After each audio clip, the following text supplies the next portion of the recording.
ఇక మాజీ సీఎం జగన్ తీరుపై సర్వత్రా విమర్శలు వినిపిస్తున్నాయి. అసెంబ్లీకి రాకపోవడంపై ప్రజా వ్యతిరేకత పెరుగుతోంది. పార్టీ పిలుపునిచ్చిన ఆందోళనలకు జగన్ దూరంగా ఉండడంపై కేడర్లో అసహనం వ్యక్తం అవుతోంది. ఇక మాజీ సీఎం జగన్ బెంగళూరుకే పరిమితమయ్యారంటూ సోషల్ మీడియాలో సెటైర్ల వర్షం కురుస్తోంది. మరోవైపు జగన్ ఆదేశాలతో శాసన మండలిలో వైసీపీ ఎమ్మెల్సీలు ఆపసోపాలు పడుతున్నారు. ఇక వైసీపీ ఎమ్మెల్యేలు జగన్ ఆంక్షలతో అసెంబ్లీకి వెళ్లాలని ఉన్నా వెళ్లలేకపోతున్నారు.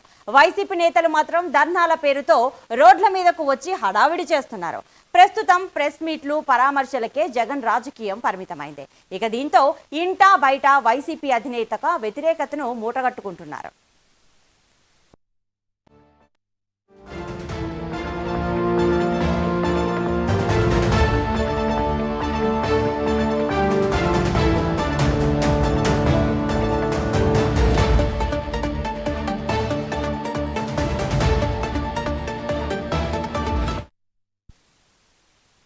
రైట్, ఇక ఇదే అంశానికి సంబంధించిన పూర్తి డీటెయిల్స్ మా ప్రతినిధి రవికృష్ణ అందిస్తారు.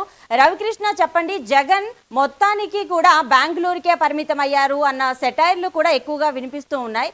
సో దానికి సంబంధించిన డీటెయిల్స్.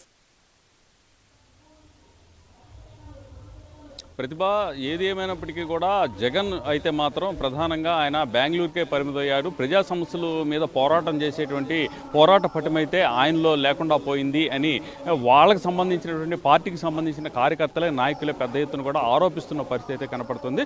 ప్రభుత్వ వ్యతిరేక కార్యకలాపాలు కానీ లేకపోతే ప్రభుత్వం మీద ఏదైనా ప్రభుత్వం చేసినటువంటి కార్యక్రమాలకు సంబంధించి ఆ కార్యక్రమాల మీద ప్రజలకి ఇబ్బందులు కలిగినటువంటి నేపథ్యంలో ప్రజల సమస్యల మీద పోరాటం చేయాల్సినటువంటి బాధ్యత అయితే ప్రతిపక్ష ఉంటుంది. కానీ వైసీపీ ఈ ప్రతిపక్షంగా ఉన్నటువంటి నేపథ్యంలో వచ్చినటువంటి అవకాశాన్ని కూడా ఉపయోగించుకోలేని స్థితిలో జగన్ అయితే ఉన్నాడని వాళ్ళ పార్టీకి సంబంధించినటువంటి కేడరే భావిస్తున్నటువంటి పరిస్థితులు అయితే కనపడుతున్నాయి. ప్రధానంగా కూడా మొన్న రైతులకు సంబంధించి ఏదైతే ఈ దీనికి సంబంధించి ఈ ఎరువులు ఏదైతే ఉన్నాయో ఎరువులకి సంబంధించిన అంశం ఏదైతే ఉందో దాని మీద పెద్ద ఎత్తున కూడా ధర్నా చేశారు. ఈ ధర్నా కార్యక్రమానికి ఆర్డీఓ ఆఫీసులోకి వెళ్ళి ఈ వైసీపీకి సంబంధించిన నాయకులు యూరియా కొరతకు సంబంధించిన అంశాన్ని అయితే పెద్ద ఎత్తున కూడా చెప్పినటువంటి పరిస్థితి ఉంది. ఈ కార్యక్రమాన్ని అయితే వాళ్ళు చేసినటువంటి నేపథ్యంలో ఆ కార్యక్రమంలో కూడా పాల్గొనలేదు. అదేవిధంగా కూడా ఇక అసెంబ్లీ సమావేశం జరుగుతున్నటువంటి నేపథ్యంలో అసెంబ్లీకి వెళ్ళి అక్కడ ప్రజా సమస్యలు ఏవైతే ఉన్నాయో ప్రజా సమస్యలన్నింటినీ కూడా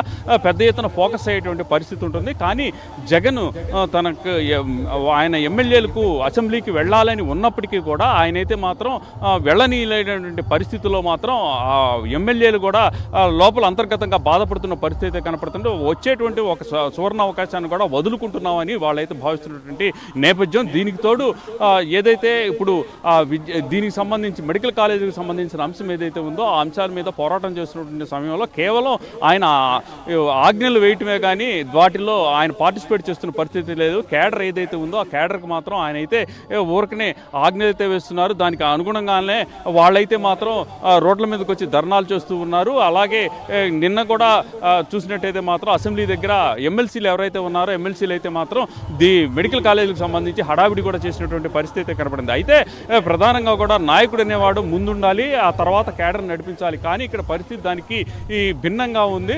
కేవలం నాయకుడు అనే ఆయన ఆదేశాల మార్కే పరిమితమయ్యాడు. కానీ ఆచరణలో మాత్రం ఆయన రాలేనటువంటి పరిస్థితుల్లో ప్రధానంగా వైసీపీకి సంబంధించిన కేడర్ కూడా బాధపడుతున్న పరిస్థితి. జగన్ కేవలం దీనికే క్లోజ్ అయ్యాడు. ఆయన కేవలం కూడా ఈ ఏదైతే ఈ కార్యక్రమాలకి చెప్పడం వరకే ఆయన అయ్యాడు. కానీ మిగతా కార్యక్రమాలు ఏదైతే ఆయన అయితే ప్రత్యక్షంగా పాల్గొనే పరిస్థితిలో లేడు. ఇది మాత్రం కేడర్కి మంచిది కాదు, వైసీపీ పార్టీకి కూడా మంచిది కాదని వైసీపీ కేడర్ అయితే చెబుతున్న పరిస్థితి కనపడింది.